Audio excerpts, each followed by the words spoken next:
Let's bring on the Mountaineer. Goes around about the 50, the 10 to 5. A touchdown with Virginia. He did it. He did it. That's with White. Beaverson. He's gone. Touchdown. Tavon Austin. As the hills of West Virginia resound with the sounds of Golden Blue football. They want to have a 7-on-7 drill. We want to make it a fist fight. Nothing cheap, nothing dirty, but West Virginia football. From the heart. Streaming. It's Mountaineer pride. Once a Mountaineer, always a Mountaineer. Leave no doubt tonight. No doubt. They shouldn't have played you on Golden Blue. West Virginia is a special place. People of the state that have great pride in this WV logo. Ain't no stopping the Golden Blue. It is a great night to be a Mountaineer wherever you may be. And now it's the show brought to you by Mountaineer fans for Mountaineer fans, the Country Roads Webcast. What's going on, Mountaineer Nation? Welcome into episode 179 of the CRW podcast here for our Oklahoma preview and predictions as the Mountaineers get set to head to Norman for a very important night game that has implications within the Big 12 conference title race, and we're glad to see West Virginia still involved in that here, getting into the latter portion of November, still playing important football games, and they have perhaps the most important one here in recent memory coming up this Saturday night. So we'll get into breaking that game down against the Sooners and provide our prediction as to if the Mountaineers will come away with a win, and we'll also take a look around the conference and provide some predictions for other games happening around the Big 12 here this week in Week 10 of the college football season. But before we do all that, let's lead this episode off the way we always like to, and that's, of course, with a little bit of Mountaineer news.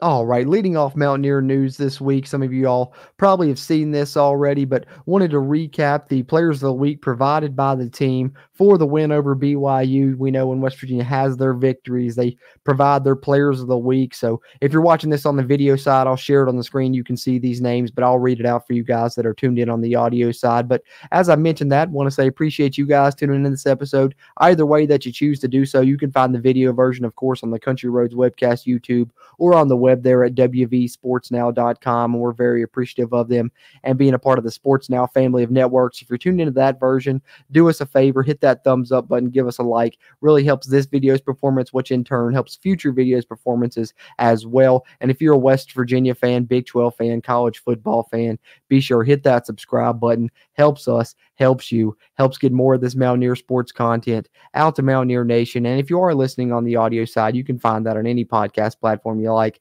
Apple Podcasts, Google Podcasts, Spotify, Amazon Music, iHeartRadio, you name it. Just search for us there, Country Roads Webcast, and you can leave us a rating and review to help us on that side, or just share us around with other Mountaineer fans you may know. We always appreciate that. But getting into the Players of the Week here for West Virginia in that dominant 37-7 win over BYU last week, the offensive lineman of the week was Zach Frazier, of course. No big surprise there with the good performance that he put on. Special teams player of the week, Austin Brinkman, who's done a phenomenal job being the long snapper this year for the West Virginia football team. Defensive player of the week, Anthony Wilson, thought he played his best game since he transferred in from Georgia Southern there at the cat safety position. Offensive player of the week, Jaheim White, standout performance from the true freshman. Hoping to see more of that from him over these final 3 weeks of the season. The Juice Award, of course, providing the energy there on the sidelines, goes to Nate Flower. Blue Collar Award that they give to the hardest worker of the week, Brandon Yates. And, of course, not surprised to see him win that one either. I believe he played 3 different positions in the game, getting some time at guard, tackle, and snapping some at center late when West Virginia had their reserves in there. So he grabs one of West Virginia's 4 blue-collar awards this week. The other blue-collar award winners were Preston Fox, Jalen Thornton, and Ben Cutter. And how about Ben Cutter? He certainly is working hard, really starting to come into his own there on the defensive side. And then on the scout team offensive player of the week was Sean Boyle, the true freshman quarterback, the only other scholarship quarterback on the roster that's not Nico and GG. And then on the defensive side, the scout team player of the week the scout team special teams player of the week was Derek Burlitz. Moving on here in Mountaineer news, always like to share the kick time for West Virginia's next game that is upcoming on the schedule, of course, here in Mountaineer news on these preview podcast episodes. And for the third consecutive week, actually, the Big 12 has utilized the 6-day window for West Virginia's upcoming game. We saw the prior 2 weeks that resulted, of course, in night games against BYU and Oklahoma. We'll see how it turns out against Cincinnati, but we will have to wait until this Sunday to find out when West Virginia will be playing Cincinnati as they return home back to Morgantown for the final game of the West Virginia football season at home. It will be senior day for that matchup against Cincinnati, and we'll find out just what time that kicks later this weekend after West Virginia plays Oklahoma. And in regards to that game against Oklahoma, just wanted to wrap Mountaineer news here with a bit of an injury update. No, West Virginia had a couple players out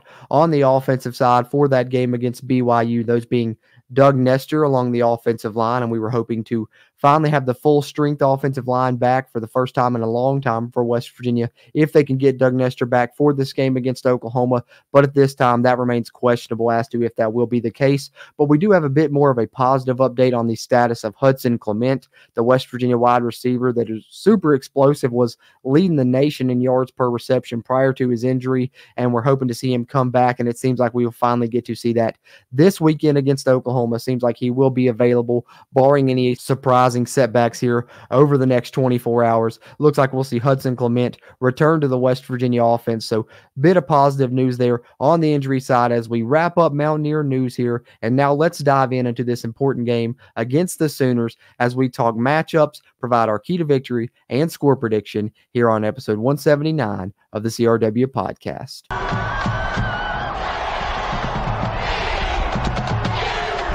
All right, Mountaineer Nation, here we are with our main segment here on episode 179, getting into our Oklahoma preview and prediction portion here. And this is one that obviously needs no introduction, right? It's the Sooners. This is a big one for West Virginia. It has been since we joined the Big 12. We kept waiting to get over that hump. Last season, we finally did so. And now this season, we have a chance to not only beat them for the first time in Norman since we played them in the Big 12, but beat them in Norman for the first time since 1982. So obviously, those storylines alone are massive enough. And then you can obviously add in the fact that West Virginia still has a chance, an outside chance to make the Big 12 title game, but all of those chances go away if you don't win this one over Oklahoma. So it's just a huge game in regards to the standings here within the Big 12 conference. And of course, West Virginia wants to finally beat Oklahoma in Norman before they head off to the SEC. This is your final chance to do that with them being a conference foe. And who knows if you'll ever get to play in Norman again following this game. So certainly there's plenty of storylines there that should be motivating West Virginia going into this one. But unfortunately, Oklahoma is probably going to come into this game motivated as well, coming off of 2 straight losses following a 7-0 start to the season, as both teams now will come into this contest with 2 conference losses, both sitting at 4-2 within the Big 12. But West Virginia is 6-3 overall in the season, where Oklahoma is 7-2 overall and actually sitting number 17 in the national rankings there. So West Virginia has a chance to earn a top 25 win, and of course what would be a signature win for Neil Brown. Of course, the game is taking place 7:00 p.m. night game there in Norman. It's going to be televised yet again on Fox. Second straight week, West Virginia is in that exact slot. This week, you have Jeff Levering and Mark Helfrich on the call announcing the game there on Fox. ESPN giving West Virginia only an 11% chance to win this game. Oklahoma an 89% chance according to their predictor. And Vegas certainly seems to favor the Sooners as well. At the time of this recording, West Virginia is currently a 13-point underdog in this game against Oklahoma. So more factors there that West Virginia can look to for motivation. That seems to be something they've done at times this season. Neil Brown's tried to find things to motivate this team, and he won't have to look far in this one to see West Virginia have plenty of cases for motivation. I've already ran through a few of those just in the opening getting into this game, including the fact that West Virginia hasn't won there since 1982. So that's just a bit of a prologue for this game. Let's get into the individual matchups here. Let's start off with the Oklahoma offense against the West Virginia defense, because this is one to watch. The Oklahoma offense has been very explosive this season under offensive coordinator Jeff Lebby, now in his second season. After leading the Big 12 in total yards last year, they really kind of picked up where they left off, and Dillon Gabriel has been phenomenal for them for a big portion of this season. He was a Heisman candidate and one of the leading Heisman candidates for a major portion of this season, and rightfully so with the way that he has played. He has accounted for the most touchdowns in the Big 12 Conference this season and is also top 10 in completion percentage nationally, and has a chance to break the Oklahoma season record for highest completion percentage ever. He's on track to do that right now, completing over 71% of his passes, and he has 3 really good receivers that West Virginia will have to worry about on that side. The redshirt freshman wide receiver for them, Nick Anderson, leads the nation in yards per reception. I mentioned Hudson Clement was leading in that category prior to his injury earlier this season, and since his injury occurred, Nick Anderson has really taken over that statistic there as he leads the nation now in yards per reception, and he also leads the Big 12 in receiving touchdowns with 8 on the year. He's a big play threat West Virginia will have to account for. And then Mr. Consistency, though, for Oklahoma, I think, is obviously Drake Stoops. They're in his 6th season now with the Sooners, began his career as a walk-on. He's had big games versus West Virginia in the past, and he's really having the best season that he's had throughout his collegiate career ever to this point. He is 2nd in the Big 12 in receptions with 52 and 3rd in the conference in touchdown catches with 6 on the season. He's coming off a big game in their Bedlam loss there where he had 12 catches for 134 yards. But then I mentioned there's 3 receivers, and the third one there is super explosive, and he's a guy that really is a threat. When he gets the ball in his hands, he almost has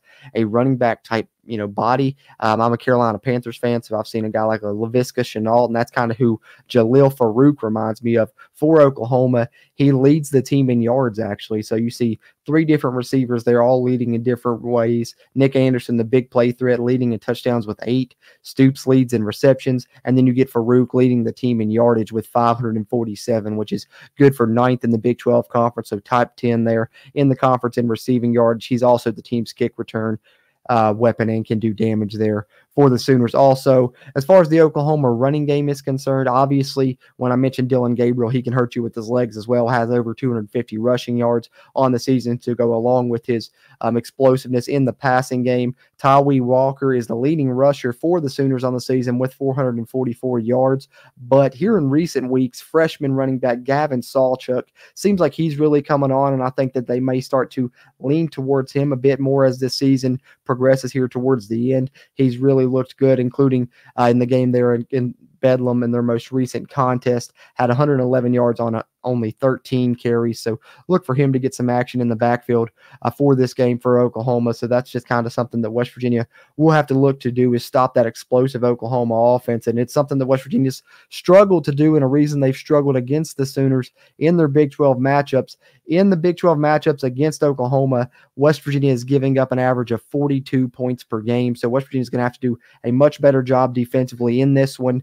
We saw last year that was a big reason West Virginia was able to, win that contest. They limited the Oklahoma rushing offense, made them one-dimensional. Of course, they possessed the football a lot in offense, and we're going to expect West Virginia to do just that. And hopefully West Virginia is able to, kind of repeat what they did last year a little bit on the defensive side, as far as they don't really want to get into a shootout with Oklahoma, I think, in this game. Not to say that West Virginia can't win if it's a shootout. I'll have you more on that here in a minute when we talk about West Virginia's offense against the Oklahoma defense. But obviously, I think ideally for West Virginia, they want to first and foremost stop the Oklahoma rushing offense, make them one-dimensional, but you worry about that. This is, for me, the key matchup in the game is Oklahoma's passing offense against West Virginia's passing defense, because West Virginia's secondary has done a good job this season. We know they lack depth there, though, so that's where you worry, when you get into late in games, especially if it becomes a shootout scenario or something like that, where West Virginia's defense has to defend a lot of snaps. You want to try and minimize that snap count, have them, get as low as possible. West Virginia's been doing a good job of that this season. Hopefully they can continue that against an explosive Oklahoma offense. But for West Virginia, their defense has done a good job in the secondary. Actually, they lead the country in ball hawk rate, according to PFF, which means they're breaking up a lot of passes defended, and good interceptions there as well. So West Virginia's secondary has played well this season. The lack of depth there does concern you, but also what concerns you is when you look at Oklahoma, just the weapons that they have across the board.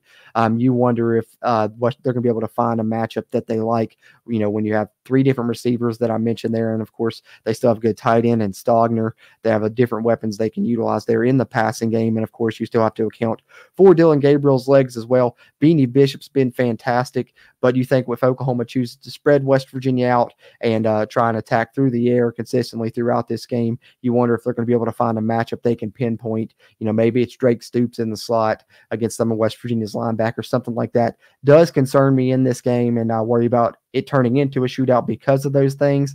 But if West Virginia can find a way to, consistently slow down the Oklahoma offense by stopping the run, forcing them into obvious passing downs, getting ahead in the chains, I think, having good success on first downs would be key for West Virginia in this contest defensively, force Oklahoma into some second and longs and some third and longs to where they're not going to have a high conversion rate on those conversion downs, because that's one way that West Virginia was able to beat the Sooners last year as well, as Oklahoma did not convert hardly any third or fourth downs because West Virginia kept them behind the chains a lot. Hopefully the Mountaineers are able to repeat that and do that again this season. If so, it would be a good formula for them, because Oklahoma does have some explosiveness on that offense, especially when it comes to the passing attack. So West Virginia is going to have to do a good job on those early downs and on stopping the run to be able to, not let this get to a shootout, because it certainly could, and I'm concerned that it might because of Oklahoma's explosiveness in the passing game. But hopefully West Virginia's ready and willing and has a good game plan set up to be able to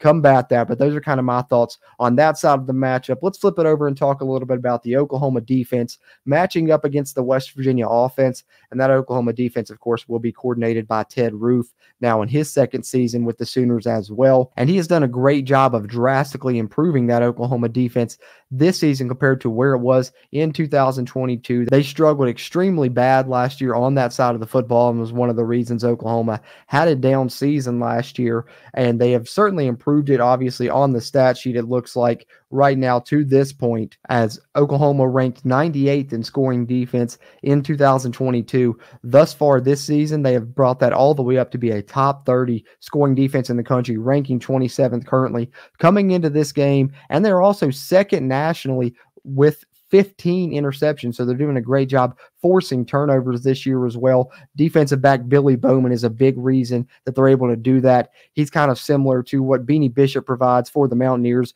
Billy Bowman does that for Oklahoma, and he's a very talented cornerback that we'll see on the field. He leads the team there with 4 interceptions, and they also have Gentry Williams there, who has 3 as far as the Oklahoma players to watch for on the back end. But overall, you're looking at the front half of that defense. You're talking about a guy, Danny Stutzman, there at the linebacker position, led the Big 12 last season in tackles and has done that yet again this year, really returned to form when he's been on the field for the Sooners. Already 73 tackles on the year, and that's despite the fact that he's missed the past couple of games. He's expected to be back and return here to face the Mountaineers, so they will get a more healthy Oklahoma defense that they'll be facing up against. And then, of course, the player to worry about on the front line there for the Oklahoma defense there is Downs, the defensive lineman, was a preseason all-conference selection for the Sooners and has been their best pass rusher, has 4.5 sacks on the year to go along with his 6 TFLs as well. And I mentioned, the Oklahoma defense really improving this season, and, referenced obviously the scoring defense improvement, but this stat really jumped out to me when I looked at, some of their defensive numbers, and that is the fact that the 178 points that they've given up through the first 9 games of this year is the lowest that they've given up through 9 games in a season since all the way back in 2015. So you're talking about an Oklahoma defense playing better than they have in almost a decade, and you kind of expected that when Brent Venables came in. So that's kind of why the setbacks that they had last season and the struggles that they were having, primarily being on the defensive side, was such a surprise. I think this year we're seeing more of the Oklahoma that we can probably expect to see with Brent Venables at the helm, and it's been a lot better defense for them. So we'll see if that continues as they're matched up against a West Virginia offense that has really been hitting their stride here in the past few weeks, obviously. And I think West Virginia can exploit this matchup, despite the fact that it's a much improved Oklahoma defense. We've seen other teams have success running the football, and West Virginia has done a great job of that this season. Obviously, when you're looking at coming off back-to-back games where you've had the most success in that area since way back in 2008, and you ran for over 300 yards last week. West Virginia needs to try and continue that this week against Oklahoma, because I think that that's the one thing that really we have yet to see West Virginia do against an Oklahoma team in Norman, is play great offensively, especially when it comes to rushing the football and, of course, scoring the football. That's something else they've struggled with drastically when they've played at Norman. When they've played Oklahoma on the road there, they've really struggled. WVU hasn't scored more than 14 points in Norman since 2017, scoring 14 back in 2019, and then, of course, 13 back in 2021 when West Virginia put forth a valiant effort and nearly upset the Sooners in a night game in Norman. So, that's one game that a lot of people have been looking to for hope for West Virginia that they can go in there and beat the Sooners, is the fact that the last time they played there in 2021, West Virginia was, a bad snap away from taking a lead there with 5 minutes remaining in the contest. So West Virginia certainly has a chance to play well there again when you look at the fact that West Virginia's team this year compared to the team they had in 2021 looks much better, especially when it comes to rushing the football and when it comes to a weapon like Garrett Green, who's been so successful for West Virginia. Because I went back and looked at that 2021 game and I wondered, did West Virginia actually have success running the ball in that game? Because we knew within the first 2.5, maybe even you could say 3 years of the Neil Brown era, West Virginia really struggled to run the football, even to get, 100 yards rushing as a team, because West Virginia has a great, overall record in the Neil Brown era when they reach over 100 rushing yards, over 200 rushing yards, and then undefeated when they reach over 300 rushing yards. It had just been few and far between that had happened here until about the past season and a half. And so I went back and looked at that 2021 game, which West Virginia lost on a last-second field goal the last time they played in Norman, 16-13. And in that game, West Virginia only had 247 total yards and only ran the football for 68. So West Virginia's offense certainly seems to be in a much better spot now than it was in that 2021 contest. So that maybe should give you hope if you're a West Virginia fan. And of course, when we think about that game, we think about Garrett Green, I think, because West Virginia got him involved early in the game on their opening drive and kind of got off to a 7-0 lead, which obviously was very important in a game that only, West Virginia scored 13 points in. So people think Garrett Green played a very big part in that game. And obviously he did when he got that one touchdown on that opening possession. But when you go back and look at the numbers, Garrett Green only had 35 total yards in the game. And I believe he only had less than 10 touches in the game. So we're going to see Garrett Green get involved more in this game. That's good to see. And we're going to see a more explosive offense, probably the most explosive offense West Virginia has taken to Norman, certainly in the Neil Brown era anyway. And of course, with Garrett Green at the helm, you never know what can happen.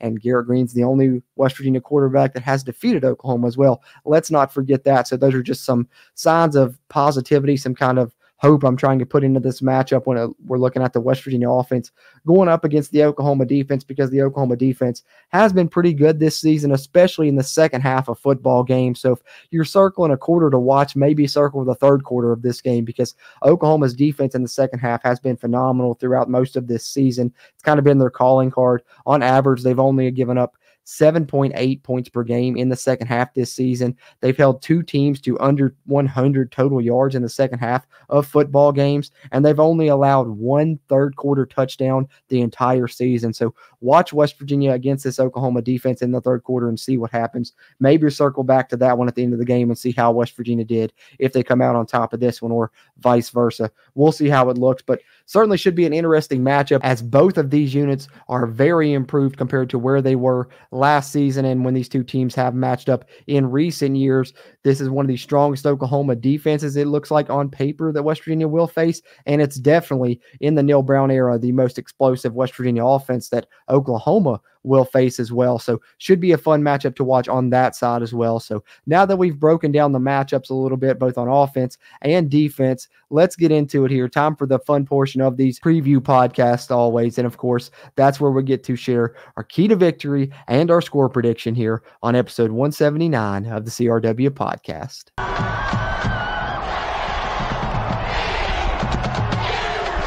All right, leading it off here, key to victory. And this is one where it's just kind of one of those weeks where I went with something intangible because I think there's a lot of different areas you can look to in this game. I talked about some of them, talked about West Virginia, having to limit the Oklahoma explosiveness on their offense, West Virginia needing to, have success rushing the football, which is something they haven't done a great job of playing in Norman. So obviously those go into the game, but I think it's a little bit more of an intangible that I'm going to use as my key to victory overall this week. I think to beat the Sooners, you have to bring the energy this week. Who wants it more? It's a bit of an intangible factor that I think is going to affect this football game. West Virginia's coming into this game off of 2 straight wins.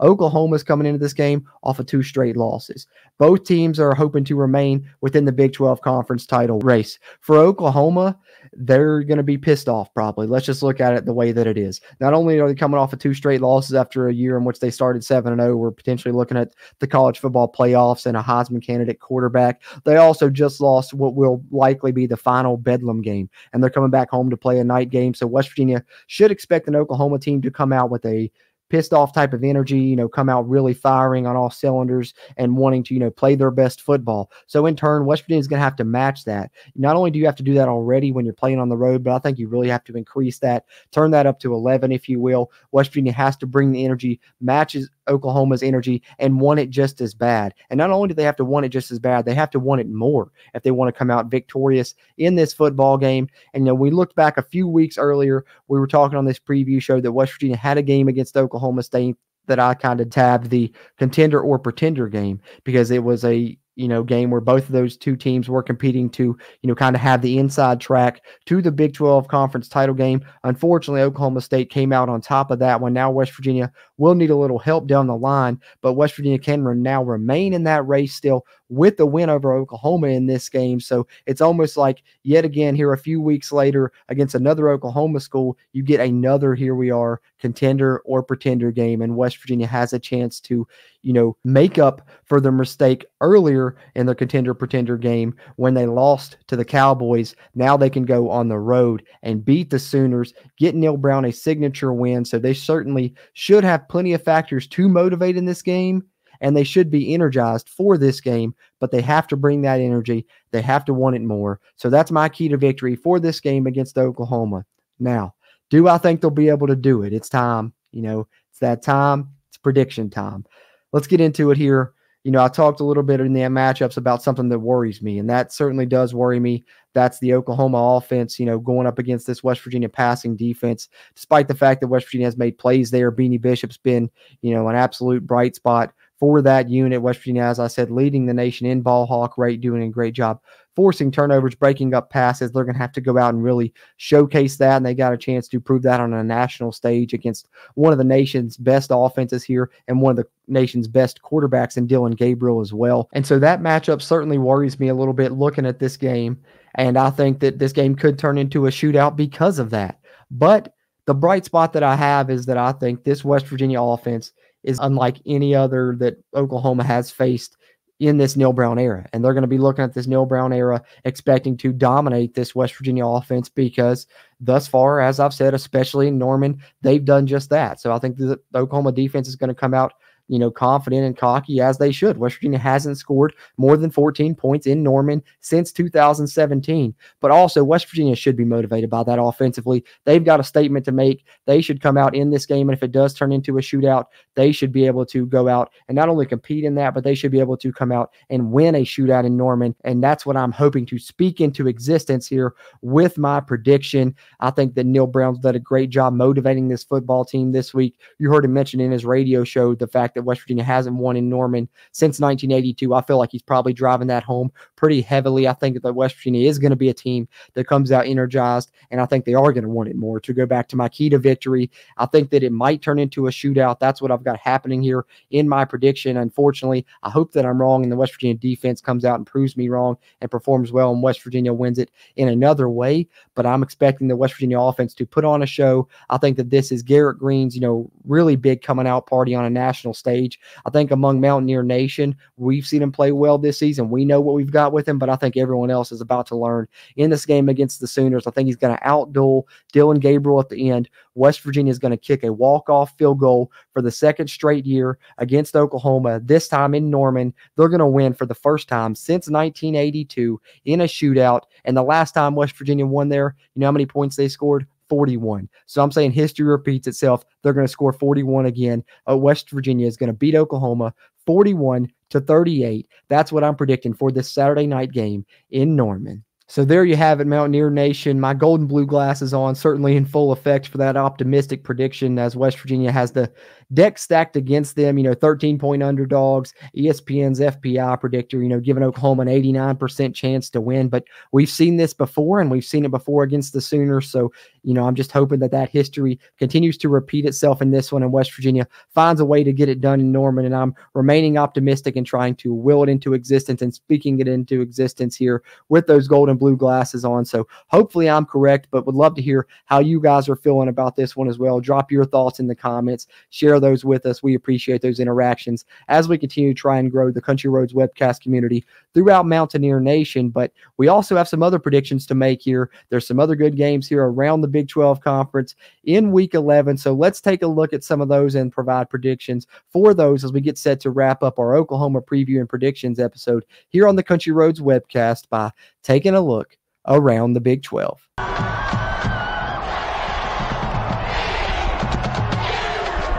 All right, final segment here on episode 179 of the CRW podcast. Appreciate you guys tuning into this one, whether you're viewing it or listening. Can't say that enough and stress that enough. We really do appreciate you guys that choose to listen to our content here on the Country Roads Webcast. But full disclosure here for our final segment, honestly, West Virginia and Oklahoma is the best game of the slate this week in the Big 12. Should be the game of the week, but obviously can't pick that for the game of the week. We always have to select another Big 12 game, so just kind of had to choose one here. So our Big 12 game of the week this week is going to be Texas and TCU, so that'll be the final game that we pick here. Other than that, we'll just go through in chronological order the way that they'll happen this Saturday, as it's a full Saturday slate, no weekday games this week. So let's lead it off with the noon game, and that is, of course, Texas Tech heading to Lawrence to take on the Kansas Jayhawks, who are right in the thick of the conference title race this season and doing a phenomenal job. And Lance Leipold, you can't say enough the job that he's done there with the Jayhawks, and I think they're going to continue their winning ways here. They'll beat the Red Raiders, get that win there at noon to start off the slate here in our around the Big 12 segment there. We've got Kansas getting the win. Moving on to our next game, where you'll see Baylor head to the state of Kansas as well for a 3:00 kick there against the Kansas State Wildcats on ESPN+. Baylor really struggling right now. This would be, a monumental upset at this point for them to go in and beat a Kansas State team that really seems like they're hitting their stride at the right time of the season as well. Will Howard's, back to playing some good football. Their offense looks re-energized for the most part. I know they had that loss to Texas, but the second half they really played a lot better than they did in the first half offensively in that football game. So I'm expecting a bounce back here for the Wildcats at home. They'll get it done against Dave Aranda and the Baylor Bears. I've got Kansas State getting the win there, and then Oklahoma State and UCF at 3:30 there on ESPN. Oklahoma State traveling to UCF. We need Oklahoma State to lose. Just be honest here as Mountaineer fans. If we're going to have a chance to reach the conference title game, obviously it's all for nothing if West Virginia doesn't beat the Sooners. But West Virginia needs Oklahoma State to, take L in conference. I think they actually need Oklahoma State to lose 2 more conference games. And obviously the bounce house is a tough place to play. This will be a fun game to watch if you like rushing offense. I think we know UCF, that's kind of what they pride themselves on. Oklahoma State, Ollie Gordon, the best running back in the country, in my opinion. So should be a fun matchup to watch there. Right now with this pick, it's obviously another one where I'm trying to be a bit superstitious and will it into existence. I'm going to go with the upset. Let's pick UCF to beat Oklahoma State. I've picked a couple upsets the past couple of weeks here on the Around the Big 12 segment, and I'm about 50-50 on them. So let's hope that this is going in the right 50% side and not the wrong 50% side for the Mountaineers, and maybe we'll be able to speak another one into existence here. Let's say UCF at home gets re-energized. They're coming off their first conference win finally. They'll probably have a good crowd there with a ranked Oklahoma State team coming in. Should be a good atmosphere. Let's say that that's enough to give them a slight advantage, and they do just enough to beat Oklahoma State. But I'll be honest, guys, it's a long shot. We know that the UCF rushing defense has struggled a lot this season. Ollie Gordon's really good. Obviously, my head and my gut are saying Oklahoma State's probably going to win this game, but the Mountaineer fan and the golden blue glasses I'm wearing here on episode 179 are saying, let's go Knights. UCF going to get the win. Moving on, of course, we talked about the Mountaineers and the Sooners at 7 o'clock on Fox. There's another game going on at 7 o'clock as well. It'll be on FS1, and that is two Big 12 newcomers matching up as Cincinnati hits the road to head to Houston, take on the Fighting Dana Holgersons there. Houston coming off a victory last week where they beat Baylor on a 2-point conversion in overtime. Cincinnati coming off the loss to UCF in what was, a highly competitive football game there as well. So two teams in different places coming into this one. But, I like Cincinnati's defense. I think that they've had times where they've played good this season, and I think they'll find a way to, scheme up Houston and make them one-dimensional enough, get enough stops against Dana to find a way to win this game despite the fact that it's in Houston. I'm going with Cincinnati getting a road win over the Cougars. Cincinnati gets the road win there in that one for me. And then a very late game here as Iowa State has to head to Provo to play BYU, and it's going to be a 10:15 Eastern time kick there. So stay up late if you want to watch this one, Mountaineer fans. It's going to be on ESPN, though. Iowa State, doing a great job this season for the most part. They really have, impressed and I think surprised, especially after everything that happened with them in the offseason. That they've been, right in the thick of the conference race for the majority of this season, especially with their early season upset loss that they suffered. So shout out to Matt Campbell, really righting the ship and getting things going back in the right direction for Iowa State. I don't know about BYU status in terms of the injuries, and because of that, and I don't know who they'll have back and who they won't, I'm expecting, obviously, Retzlaff to continue playing quarterback for them. I'm expecting them to play better at home. I think this will be a highly competitive contest. BYU actually has a chance to pull the upset and win this one, I think, but just with those injuries they have going on and not knowing the status of who will be involved and who won't for them, I'm going with Iowa State to beat the Cougars on the road in that late kick there in Provo, which then brings us to our final game here in our Around the Big 12 segment, our game of the week here to wrap up episode 179 of the Country Roads Webcast, and that is the Texas Longhorns hitting the road to take on the TCU Horned Frogs in Fort Worth. Their 7:30 kick on ABC, nationally televised game there. And I'd love to pick TCU to pull the upset. Playing at home, they're obviously going to probably pull out all the stops for this one to try and beat Texas. Obviously, everyone that's, staying in the Big 12 conference doesn't want to see Texas reach the Big 12 title game like it looks like they're going to. So they're potentially going to get everyone's best shot that they line up against over these final few weeks. But just with what we've seen from TCU this season, I just don't think they've got enough to get it done, just to be quite honest with you. I'd love to see them do it. I'm going to be pulling for TCU, but Texas is just going to be too much for them, especially with the news that it looks like Quinn Ewers is going to be returning for the Longhorns. I think Texas will go into Fort Worth and get the win there, beat TCU in our game of the week here to wrap up our Around the Big 12 segment here on episode 179 of the Country Roads Webcast.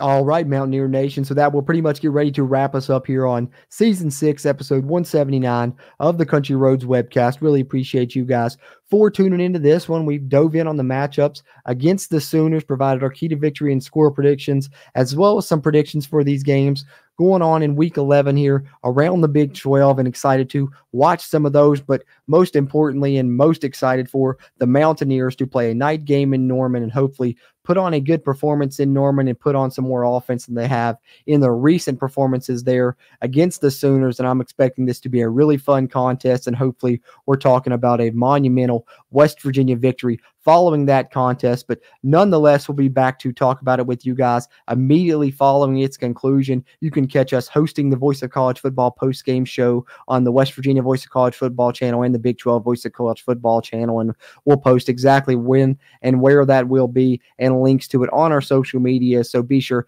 check us out there if you don't already. You can find us on X at WVU Country Roads, and then we're just Country Roads Webcast, both on Facebook and Instagram. And of course, we'll be back here with our Oklahoma review and reaction podcast there towards the end of the weekend as well. So you can be on the lookout for that on our channel, on all podcast platforms as well. And of course, on the web there at wvsportsnow.com, where you can find our show and a ton of great Mountaineer sports content that you should definitely check out. And hopefully Saturday night, we'll all be checking out a West Virginia win. Nonetheless, we look forward to talking about it and talking about the final few weeks of what is a very successful West Virginia football season here in 2023 that currently sees the Mountaineers sitting at 6-3 overall and 4-2 in the Big 12 conference. And hopefully they'll come away adding a W in each of those columns following this game against the Sooners Saturday night. But we're certainly looking forward to it, and we know all of you all are as well. Having said that, as always, I'm Jordan Cruz, and until next time, let's go If you Mountaineer. really want to know, then come on, let's go. Take a stroll down those